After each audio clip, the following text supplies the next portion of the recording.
I don't know why all dairy farmers don't put in solar and battery. Red sky at night, generators delight.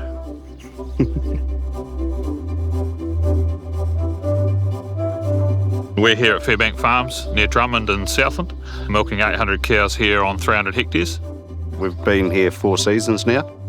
The opportunity that we were looking at when we looked into solar was threefold.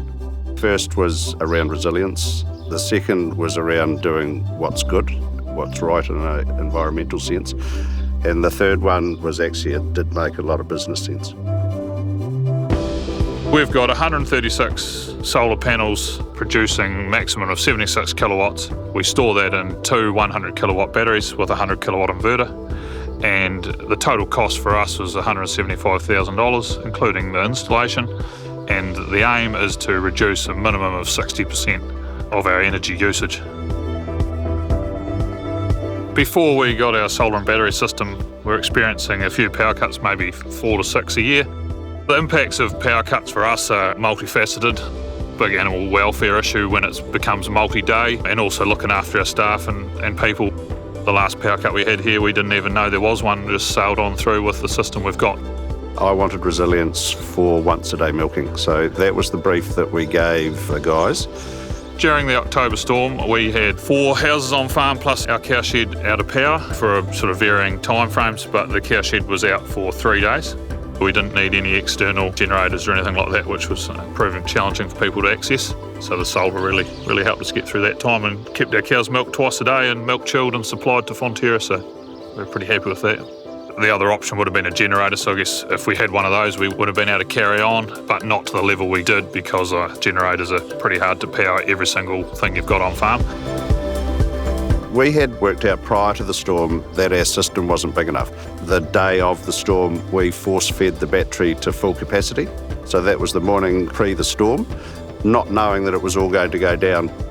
At that stage, we were running a 50 kilowatt inverter, which is below what our peak power spikes are. We thought we were using an amount of power, and once we brought the system in, it showed that we're using a lot more in short periods. So that's meant that the system we first put in was never going to be big enough to do what we wanted it to do. So the advice I give people is find out your data, find out what you're actually using, and then spec your system correctly. So we were peaking with our power usage much higher than we expected because all the equipment is starting at once. So that was the main learning. If you don't have a battery, you don't have any resilience, because with solar only, you need the grid. So if you're wanting resilience as part of your go-forward plan, you need to have a battery.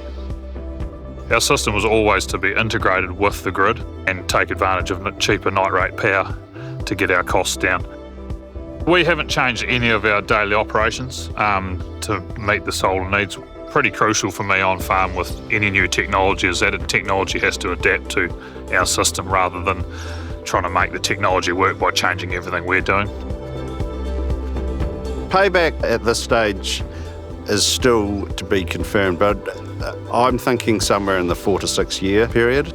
The system is guaranteed for 15. There's no better time than right now to put in a system. My rationale around that is that by the time you make your decision, you've got benefit out of what you've done.